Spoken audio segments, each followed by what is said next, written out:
Olá, estamos aqui para mais uma entrevista na TV Oeste RJ com um grande convidado. A TV Oeste RJ gostaria de agradecer a nossa imensa audiência que você tem nos acompanhado bastante. Solicitamos mais uma vez que continue nos acompanhando, coloca lá o teu sininho para receber as nossas notificações e daqui a pouquinho, depois do intervalo, estaremos voltando com o nosso convidado.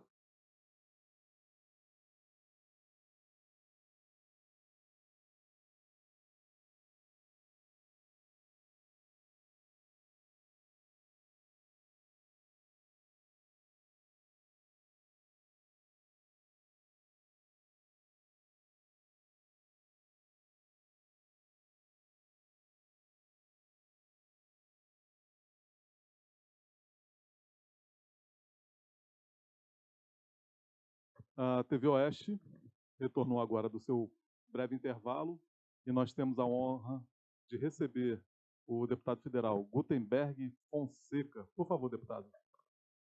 Bem, boa noite a todos que nos assistem da TV Oeste RJ. Braga, é muito gratificante eu poder participar aqui desta TV. Eu já tive a oportunidade de receber outros convites, mas não pude por força da agenda. Mas, sem dúvida nenhuma, agora estamos aqui para responder todas as perguntas. E você que nos assiste, quiser fazer alguma pergunta, aproveite a oportunidade, estamos aqui para responder. Perfeito. Obviamente que a gente vai falar um pouquinho da trajetória inicial, não é isso, do Gutenberg.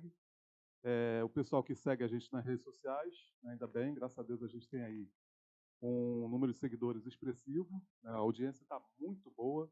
A gente quer agradecer por sua audiência, continue nos seguindo.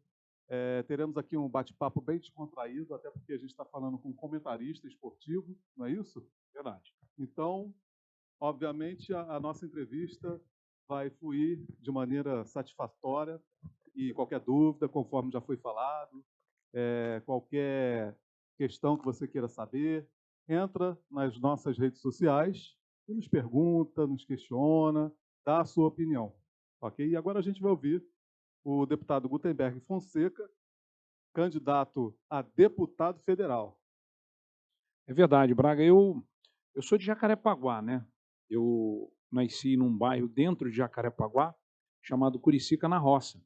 Sou de família de agricultores, né? A minha família, minha mãe é de Minas Gerais, o meu falecido pai era de Portugal e nasci em 1973, numa maternidade que hoje não existe mais em Campinho, né? E fui criado numa roça em Curicica. Fui verdureiro, trabalhei vendendo verdura na porta da casa das pessoas com um carrinho de mão, gritando: "Olha o verdureiro, olha o verdureiro". Trabalhei um pouco na feira, trabalhei em aviário matando galinha, trabalhei entregando ovo dentro de comunidade, trabalhei bastante. E conheci no esporte, né? O esporte foi a grande transformação da minha vida. Estudei ali no Curicica, na Escola Municipal Alina de Brito. Depois, eu com 12 anos para 13 anos de idade, fui morar no MERC, num conjunto que é um dos maiores conjunto habitacional da América Latina. Fui morar naquele conjunto MERC, com meu pai, com a minha mãezinha e com a minha irmã. Eu tenho uma irmã mais nova, e no MERC eu fui crescendo e fui desenvolvendo, né? Estudei, me formei em gestão pública, sou gestor público de formação, pós-graduado em administração, marketing, com especialização em gerenciamento de cidade. E a política foi batendo na minha porta, né? Eu comecei em 2007, fui diretor de operações da Secretaria de Trabalho e Renda do Governo do Estado, fui chefe de gabinete de um parlamentar na Câmara Municipal do Rio de Janeiro, depois eu virei subsecretário em São João de Meriti de Meio Ambiente, depois eu fui secretário de Turismo, Esporte e Lazer de Japeri. Quando eu termino ali em Japeri, eu viro diretor de marketing da Secretaria de Turismo do Estado. E aí resolvi Sim. parar.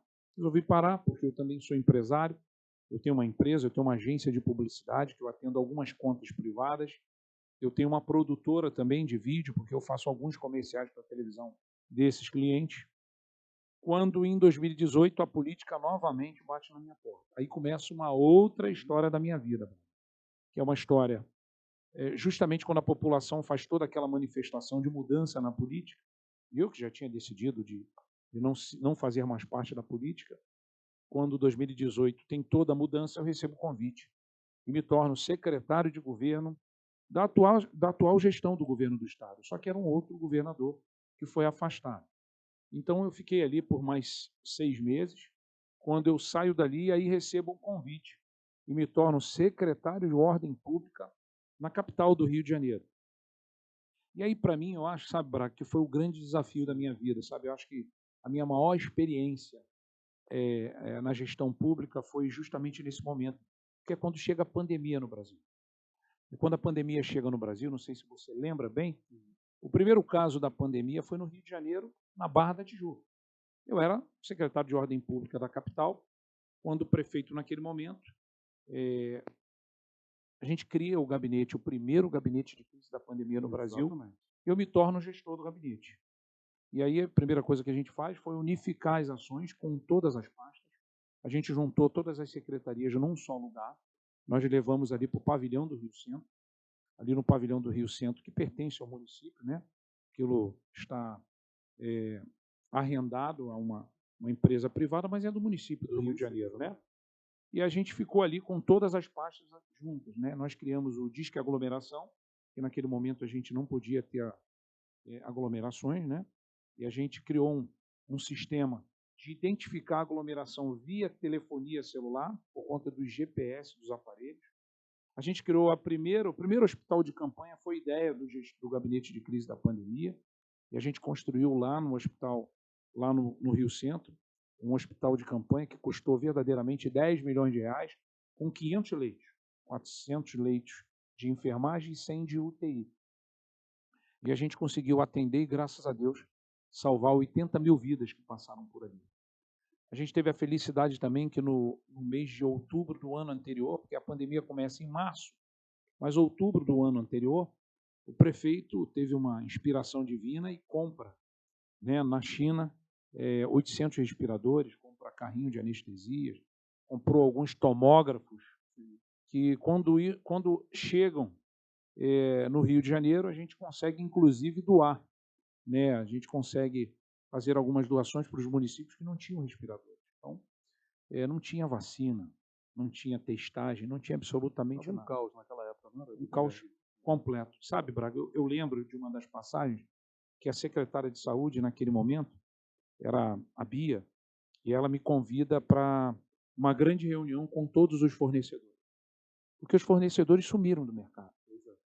Sumiram e aqui, um exemplo, uma máscara que custava, sei lá, R$1, passou a aparecer no mercado a 15, a 16. Né? E muita gente não queria nem fornecer para a prefeitura, queria aguardar um pouco mais para ver a demanda mais à frente e a aquisição de outros, né? Outras repartições públicas.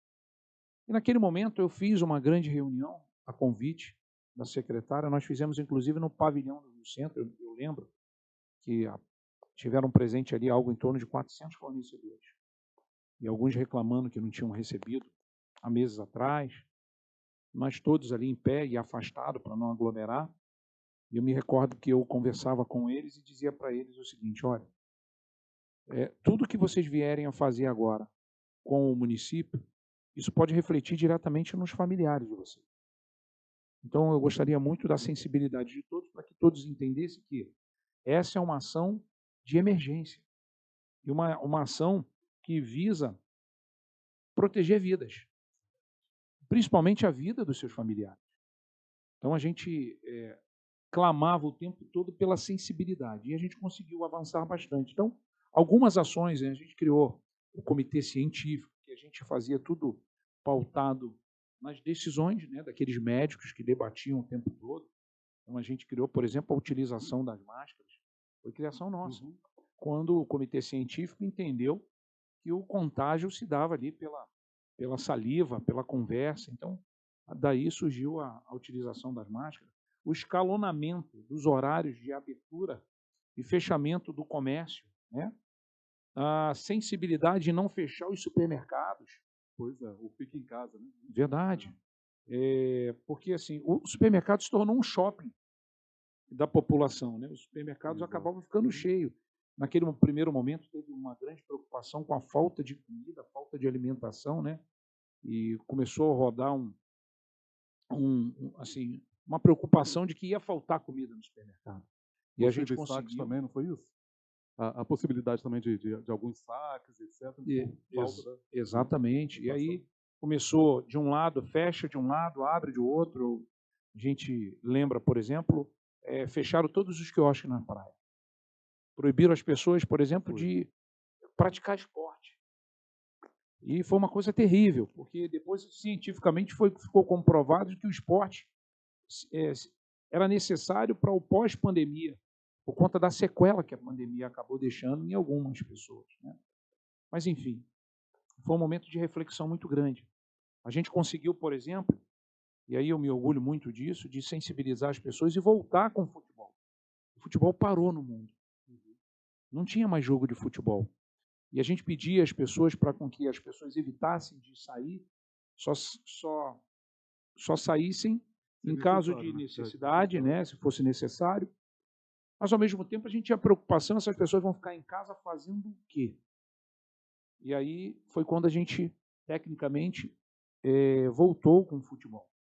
E aí, junto com a Federação de Futebol do Estado do Rio de Janeiro, com o Clube do Flamengo, né, o Clube Flamengo, na pessoa do presidente Rodolfo Landim, o Vasco da Gama também, com o presidente, que na época era o Campelo, e acabou outros clubes, e eu me recordo que o médico, o doutor Tanuri, do Flamengo, desenvolveu com a equipe técnica dele um protocolo muito seguro. E mais ainda, a gente tinha preocupação porque, por exemplo, começou a surgir algumas testagens, né, do Covid. E aí o que a gente começou a pensar e a planejar e a desenvolver? Porque uma vez que faltava na prefeitura, no governo, testagem, e se os clubes podiam fazer a testagem dos jogadores, e uma vez que identificados os jogadores fosse para dentro dos familiares, né, para a casa do jogador e pudessem também testar, a gente começava a cuidar de uma parte da população. Que aí quando você descobre que, por exemplo, no clube o roupeiro estava com Covid, a gente ia para a casa do roupeiro também. Para poder fazer a análise das pessoas, né? Perfeito. Dos familiares. Exatamente isso. E aí a gente começou a conversar e aí a gente consegue. Fomos o primeiro estado e via gabinete de gestão da pandemia a voltar com futebol no mundo. Então a gente volta e a gente conseguiu provar que com gestão nós voltamos com segurança e depois serviu de exemplo para todos os outros estados e para todos os outros países. Porque eles começaram a seguir o protocolo adotado por nós. Tudo com muita cautela. Eu me recordo porque naquele momento todo mundo muito preocupado e a imprensa, ela foi imediatamente, tão logo descobriu que teve essa nossa reunião, perguntar, Gutenberg, não é muito cedo para voltar com o futebol? E a gente dizia, peraí, a gente não está falando em quando voltar. Nesse momento a gente discute e debate em como voltar, que é completamente diferente.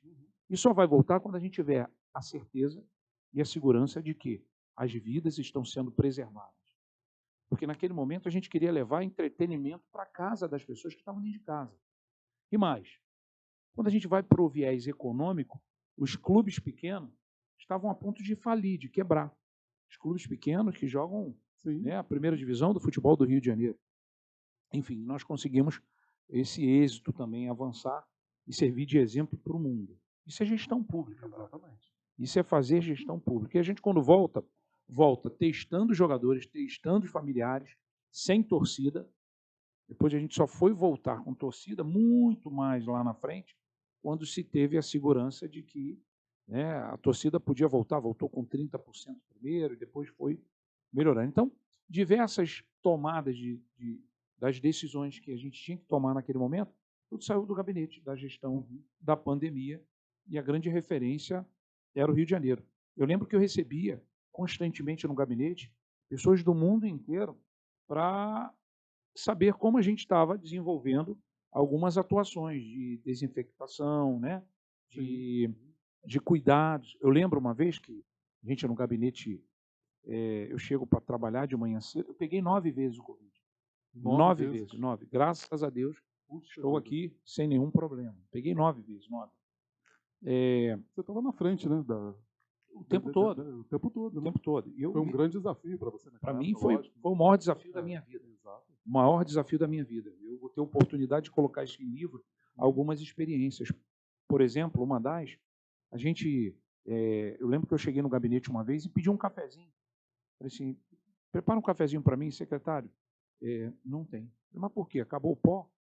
Acabou o pó de café? Não. Não veio para trabalhar. Todo mundo sumiu, todo mundo ficou com medo, todo mundo desesperado. E quando tocava o telefone do Disque Aglomeração, dizendo, olha, que a gente tinha uma preocupação, por exemplo, com a Rocinha. Um dos maiores índices de tuberculose é na Rocinha. E aí a gente tinha um medo de acontecer. Eu chegar ali, alastrar, acabou a Rocinha. Então a gente tinha uma preocupação muito grande. Então, às vezes, tocava o telefone, Disque Aglomeração, olha, eu acho que tem um caso aqui de suspeita de Covid. Tem uma senhora que está muito mal em casa, com febre. A Defesa Civil ficava conosco, a gente pegava a Defesa Civil e corria para lá. A gente pegava a Secretaria de Saúde, a gente corria para lá, os médicos. E era a tropa que ficava à frente. Então, para mim, foi um grande desafio, foi um grande aprendizado, passei por isso, né? E aí, quando a gente termina a gestão, que o prefeito anterior ele não se reelege, passa para o atual prefeito, eu recebo o convite de assumir a Secretaria de Esporte do Estado do Rio de Janeiro. E para mim, Braga, essa foi a maior, assim, o maior presente, eu acho que Deus podia me dar. Porque o esporte está no meu DNA, né? Exatamente. No teu DNA, é o que você gosta de fazer. Exatamente. Eu lembro que lá na roça, meu primeiro contato com futebol foi num campo de estrume, né? A gente tinha lá alguns estrumes que utilizavam na roça, né, para colocar nas nossas hortas, para misturar, fazer adubagem ali com a terra, e a gente afastava aqueles adubos ali, aqueles estrumes, e botava umas balizas de bambu e a gente jogava ali. Muito, e uma alegria, uma felicidade muito grande. E ali foi meu primeiro contato, e eu me tornei um árbitro internacional. Eu me preparei, fiz o curso e cheguei ao quadro da FIFA. Eu pude vivenciar, viajando bastante, atuando, apitando alguns jogos, a capacidade de transformação. E eu que fiz um pouquinho de cada um esporte, eu fiz um pouquinho de judô, fiz um pouquinho de capoeira, fiz um pouquinho de karatê, ando de skate, arrisco também a surfar um pouquinho. Então, assim, eu sempre gostei, né, de esporte. Eu sempre gostei muito. E eu passei minha infância toda, minha mãezinha, uma manicure, eu vivia na rua para sustentar a gente, né, fazendo unha. Meu pai era um vendedor, de queijo, um dia derivado de leite, queijo Minas e tal. E viviam na rua, né? E eu e minha irmã menor que eu, e eu acabava tomando conta da minha irmã. Só no momento que eu ia para a escola estudar, que algum vizinho tomava conta para minha mãe, e quando eu voltava para tomar conta da minha irmã. E assim eu fui vivendo e fui, quando cresci, eu fui me especializando no futebol, mas no mundo da arbitragem. E aí, quando eu assumo a Secretaria de Esporte, eu entendi e abracei como uma grande oportunidade de eu retribuir, com muita gratidão, o que o esporte fez pela minha vida. E aí a gente revoluciona. Já como árbitro, né, de futebol.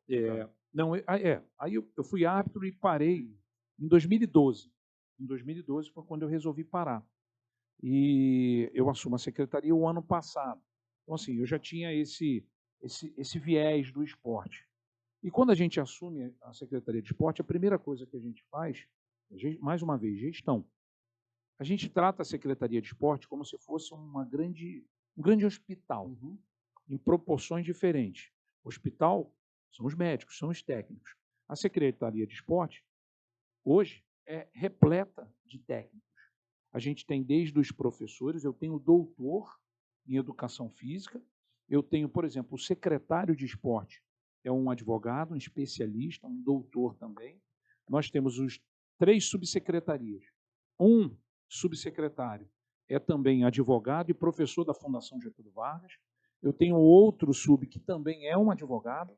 E eu tenho o outro sub que é um advogado, um delegado de polícia aposentado com certificação na ONU de compliance.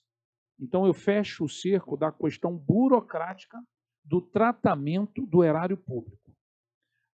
abaixo eu tenho alguns departamentos, algumas diretorias que foram criadas enquanto eu era secretário, que permanecem lá, com professores de educação física, com os médicos e especialistas para cuidar e tratar dos pacientes, que nesse caso são os esportes pós-pandemia.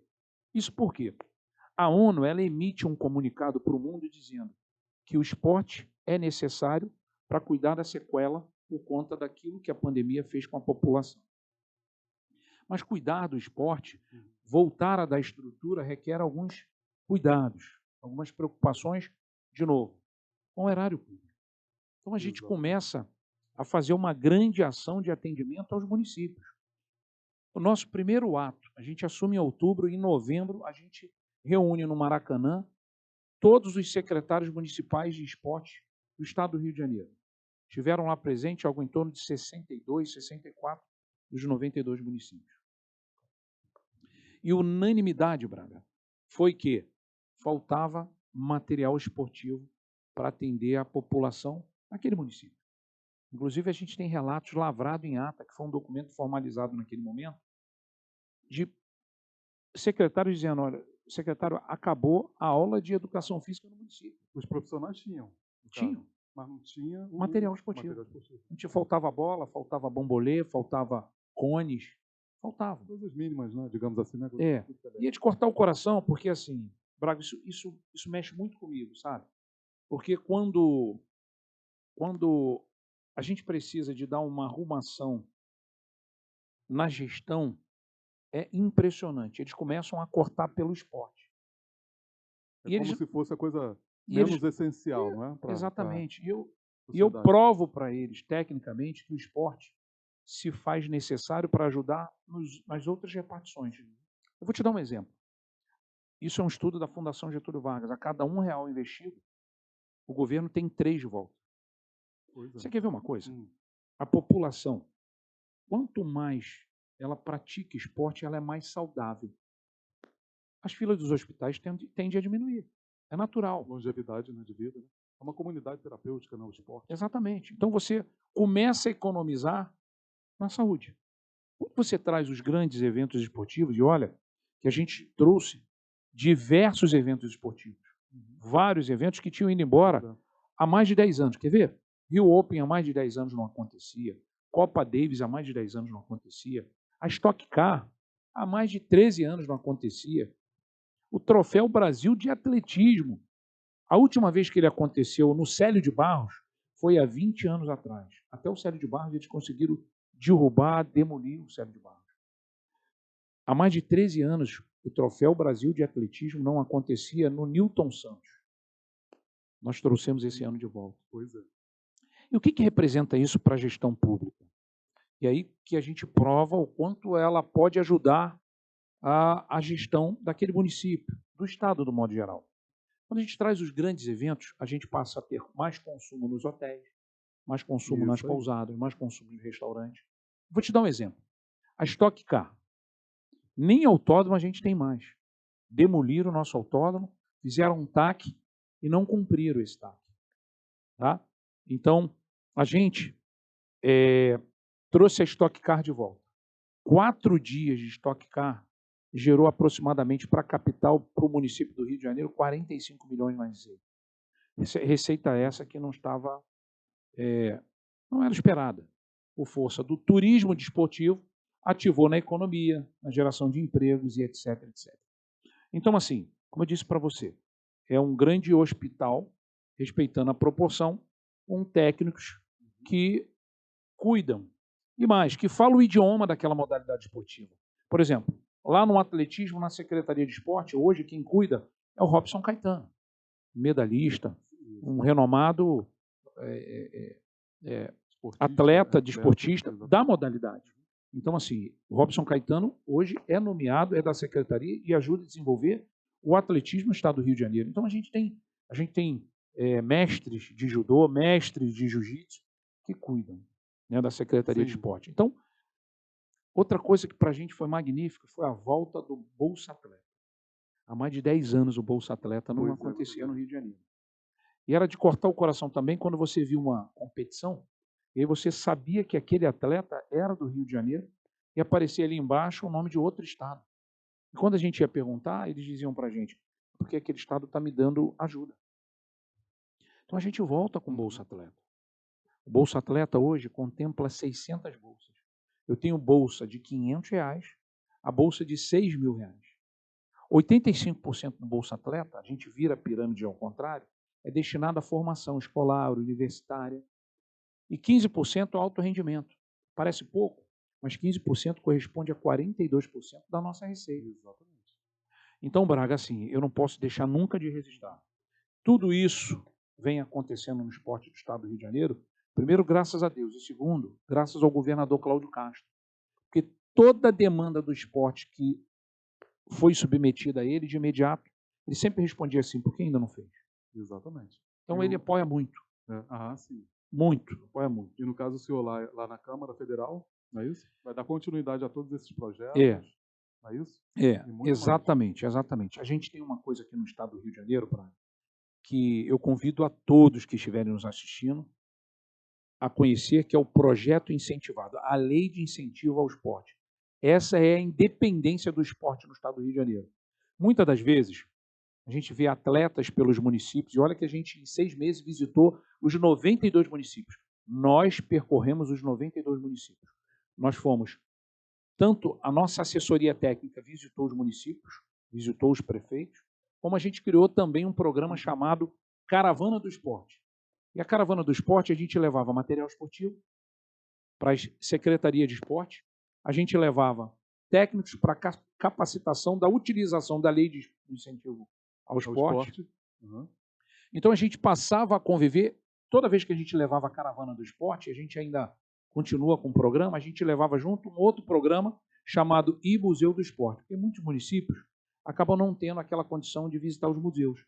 Então a gente tinha uma grande Scania, que é um museu virtual, que a gente tinha, dentro da Scania tem simulador de surf, tem simulador de skate, a gente, por exemplo, as crianças algumas jamais teriam condições de visitar o museu do Bernabéu, e lá você consegue interagir com o Pelé, interagir com a Magic Paula, tudo no Museu do Esporte. Sim. Do lado de fora, com algumas modalidades esportivas também. Deputado, a gente vai dar uma breve pausa e daqui a pouco a gente volta.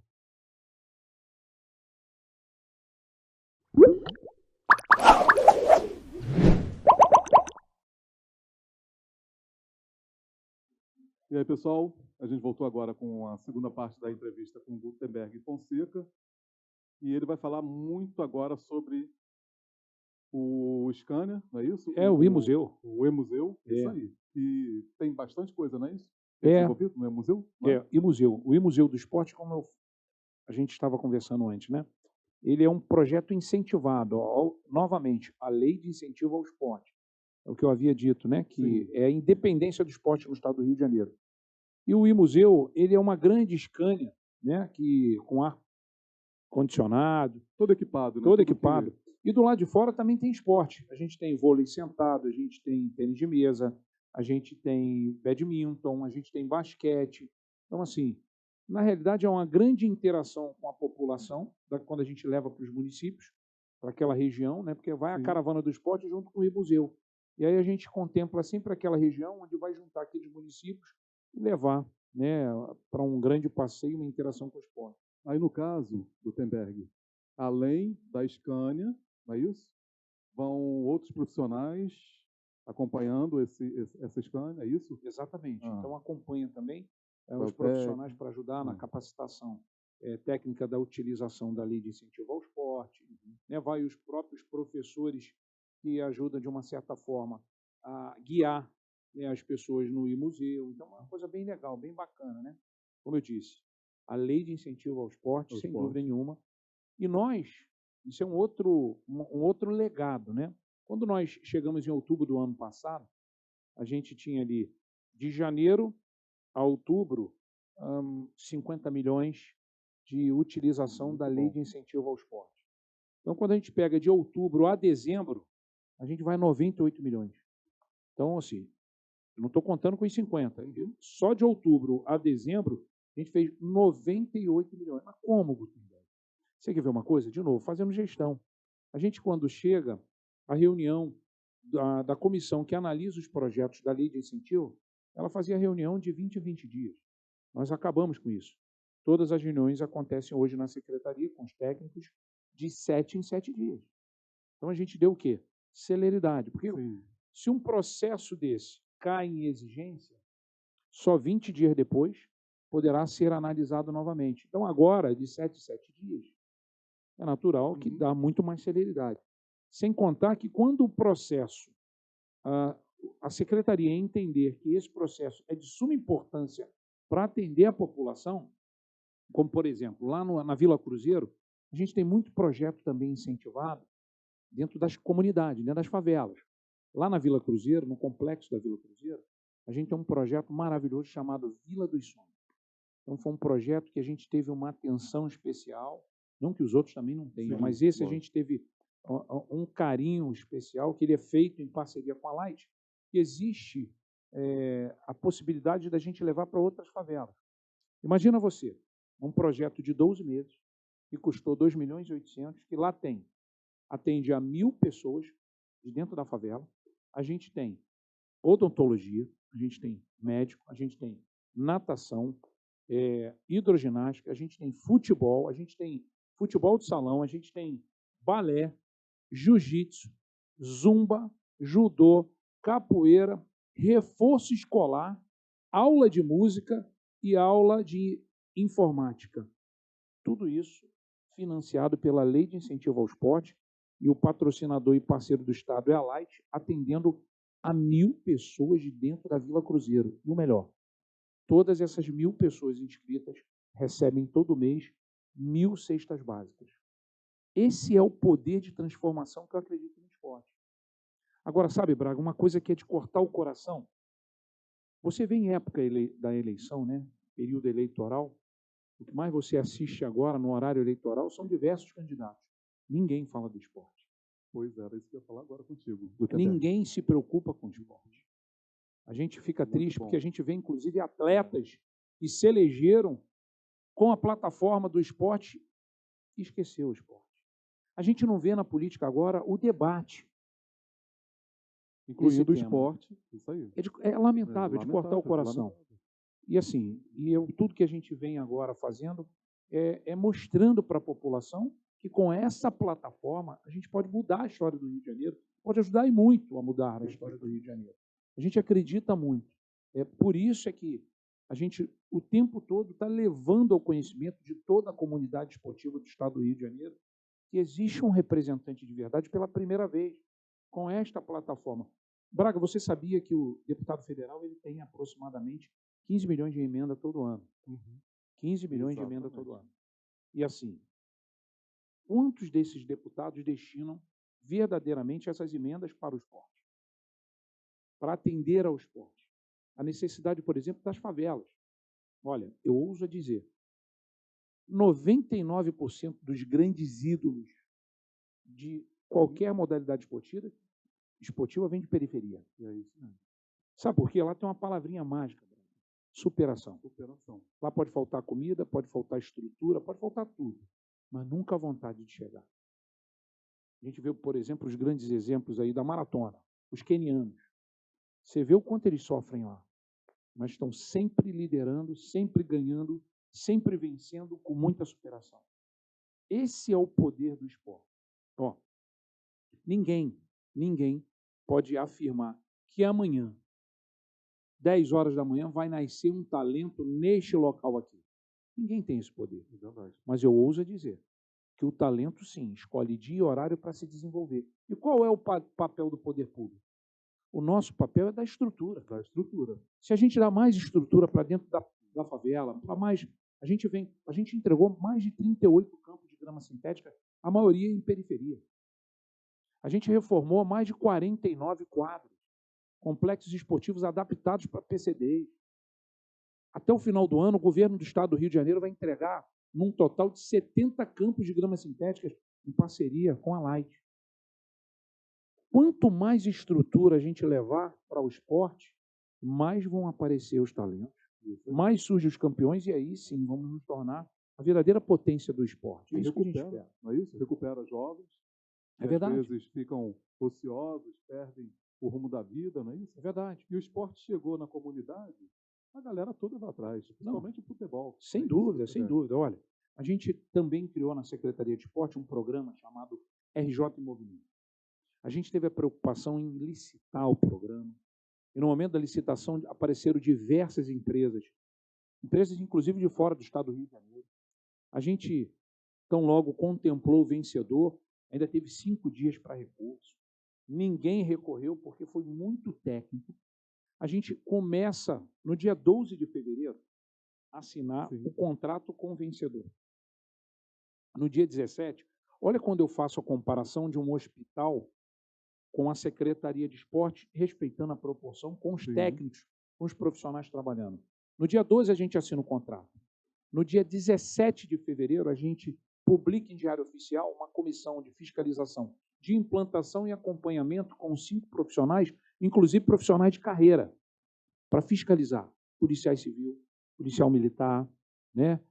Enfim, com a nossa preocupação para com que esses projetos atendam de maneira as famílias, né? A gente procura atender todas as periferias, todas as favelas, todas as comunidades, enfim, a todos os outros municípios. A gente hoje tem projeto esportivo na região dos Lagos, na Costa Verde, na região metropolitana, na Baixada, de maneira que o esporte, assim, eu costumo dizer sempre isso, a prática é obrigatória. Não existe nenhuma modalidade esportiva no mundo que você não precisa de praticar. É verdade. A prática é obrigatória. Mas, na nossa concepção, é muito mais do que a prática. É o acolhimento de vidas.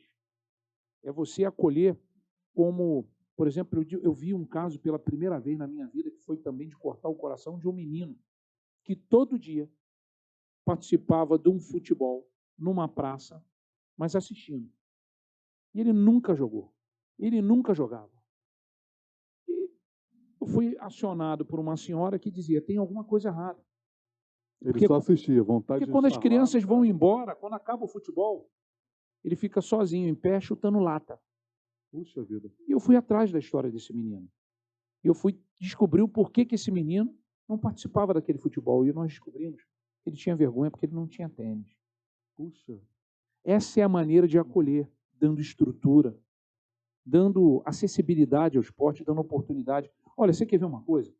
Tem uma história, uma passagem muito bacana de uma menina do Morro do Borel. Eu fui acionado pela minha rede social e fui atrás, pedi para ir atrás da história dessa menina. E pela primeira vez a gente chega lá, eu também sou comentarista da TV Record, e pedi com que a gente pudesse ir ver a história dessa menina e ainda levar a TV Record. E eu recebo uma informação do outro lado, olha, fica lá no alto do Morro do Borel.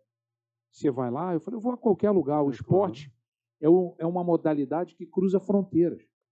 Eu vou a qualquer lugar. E nós fomos. E conhecemos a história dessa menina, uma história linda, linda de superação. E depois que a gente consegue promover a história da menina, a menina ganha bolsa de estudo, a menina ganha bolsa para treinar no Flamengo, bolsa para treinar em outro clube, bolsa para estudar em escola particular, enfim. Mudou a vida dessa menina. É essa força de transformação que a gente acredita no esporte. E por isso, pela primeira vez, eu topei vir candidato. Para primeiro usar a nossa técnica de estudo, né? Gestão, sou formado em gestão pública, para usar a nossa experiência, a nossa capacidade. Mas é natural que não para por aí. E aí? E a partir de agora? Tá bom. Quais são as novidades? Por exemplo, no Rio de Janeiro, o estado do Rio de Janeiro, pela primeira vez, e sou capaz de dizer que é fato inédito, ele comprou uma área num leilão. Uma área que custava, se não me falha a memória, 180, 190 milhões de reais. O Rio de Janeiro conseguiu comprar pela metade do preço, que é o cais, é o estaleiro Caneco, como é chamado. Você sabia que os grandes barcos pesqueiros, eles saem do Rio de Janeiro, eles pescam em alto mar no litoral, ou seja, ou melhor, próximo ao Rio de Janeiro, e vão descarregar no Espírito Santo. Porque não tem um estaleiro com a capacidade, com um calado para receber essa estrutura. Pois aí, o que o Estado do Rio de Janeiro, o que o governador Cláudio Castro fez? Conseguiu comprar no leilão o estaleiro Caneco. O estaleiro Caneco vai ser criado ali na praça, ali no porto, um grande complexo de pesca, para com que eles descarreguem ali, para que o Estado possa ter mais recursos, para que possa ajudar na economia, um grande complexo gastronômico da pesca, e aí o esporte não pode ficar fora disso. Então a gente tem um projeto que é criar ali uma grande coordenadoria dos esportes náuticos. O Rio de Janeiro, ele é muito rico para a prática do esporte náutico.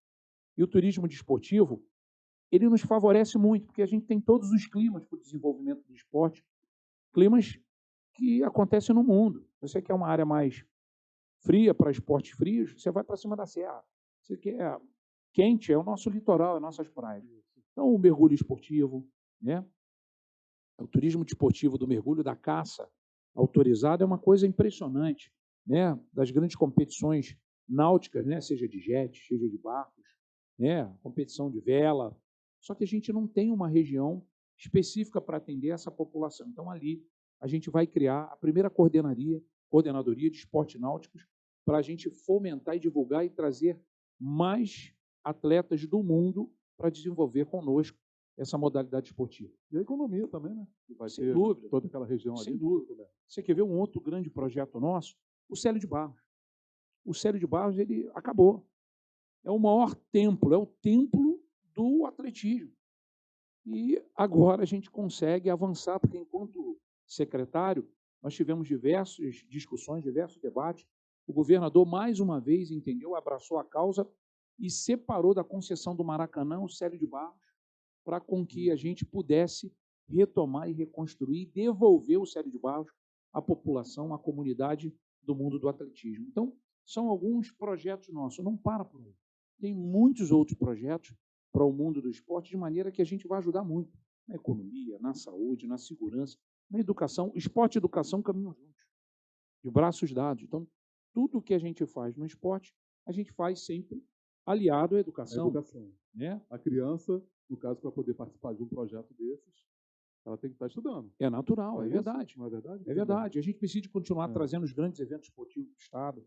A gente, por exemplo, a gente apoia muito os ciclistas, por exemplo. No Museu do Esporte, a gente tem um simulador de ciclismo. Então, a pessoa senta ali numa bicicleta, coloca aquele óculos 3D, e tem um grande simulador, e conforme ele vai praticando. Mas agora, dia 25 agora de setembro, a gente apoia um grande evento, que é o Dia D, onde o Dia D não andar de carro. Então, a gente vai ter ali no aterro, saindo de Niterói até o aterro do Flamengo, algo em torno de 25 a 30 mil ciclistas. Então, a gente apoia. Você vê que a ferramenta do esporte, independente de eu ter sido do futebol, eu sou do esporte. Eu acredito, como gestor público, na ferramenta do esporte como transformação. Isso é muito importante para a gente ativar e fazer com que a população tenha o que é dela de direito amparado pela Constituição.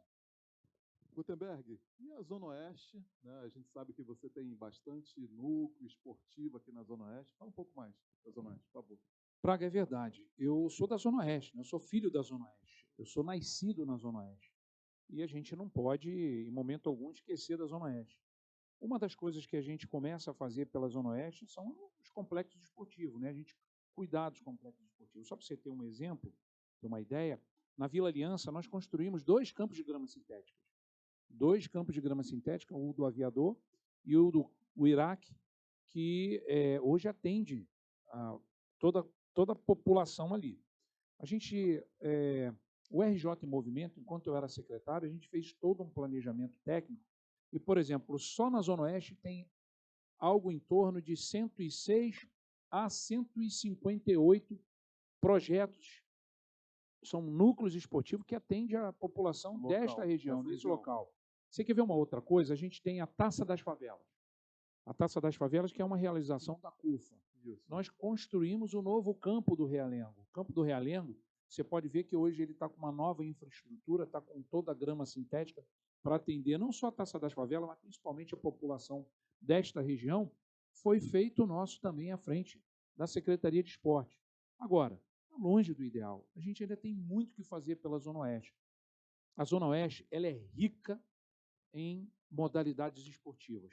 Ela tem desde futebol, a lutas, diversas lutas, a gente tem ginásticas, a gente tem zumba, a gente atende diversas com bastante profissionais técnicos contratados. Você sabe que a gente começa com a Secretaria de Esporte a implantar os primeiros 500, num total de 1.500. E esses 500 projetos geram empregos. Cada um núcleo esportivo desse tem um professor, tem um monitor e tem um agente social ou agente comunitário, como queira. Fora psicólogo, médico, que tem na parte administrativa. A gente tem supervisor, a gente tem coordenador, Sim. Todos eles de carteira assinada. Todos eles CLT, com férias, 13º. Então, além de gerar emprego, a gente cuida da população, dando mais acessibilidade ao esporte, fazendo com que a população tenha material esportivo.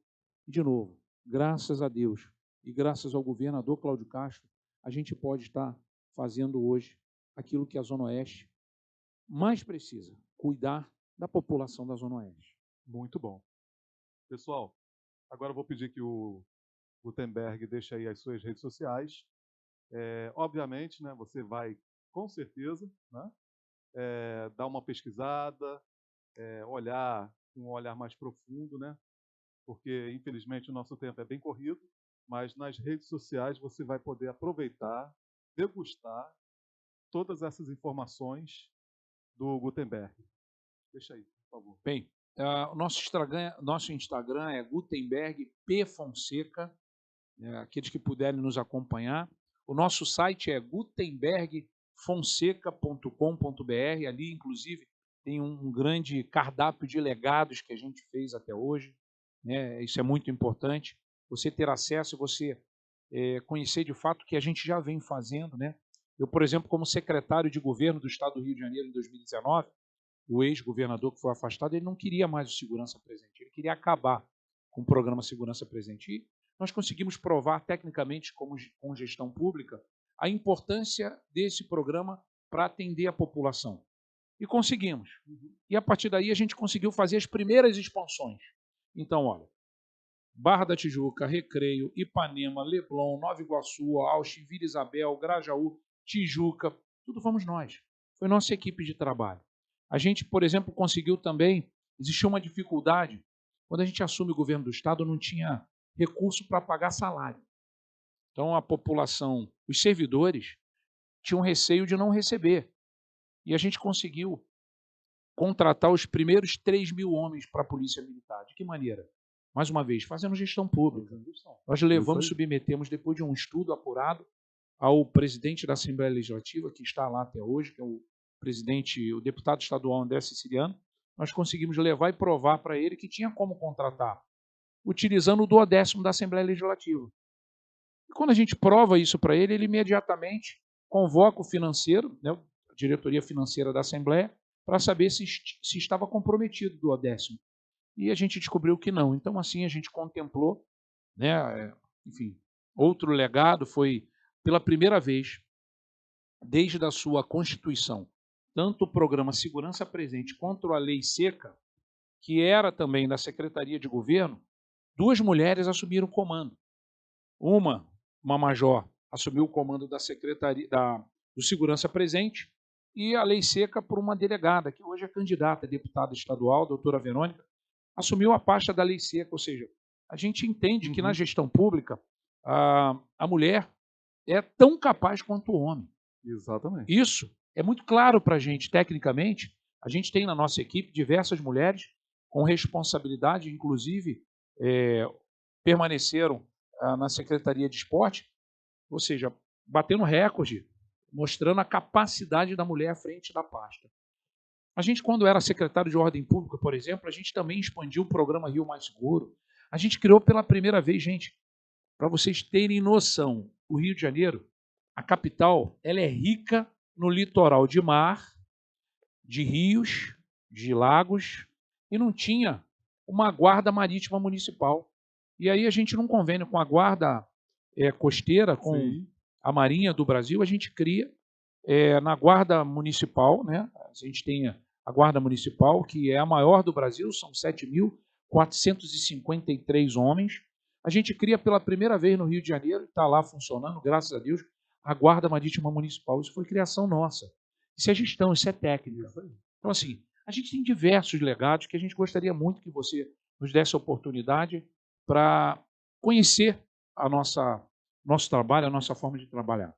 E mais ainda, as nossas propostas concretas para a gente poder fazer o esporte avançar muito. O nosso sonho é que o Brasil se torne, num curto espaço de tempo, a gente tem alguns planejamentos, curto, médio e longo prazo, uma grande potência de esporte no mundo. Muito bem. A TV Oeste RJ agradece imensamente a participação do Gutenberg Fonseca, candidato a deputado federal. E se você tiver alguma dúvida, torno a repetir, segue lá o deputado, segue lá o Gutenberg nas redes sociais, ok?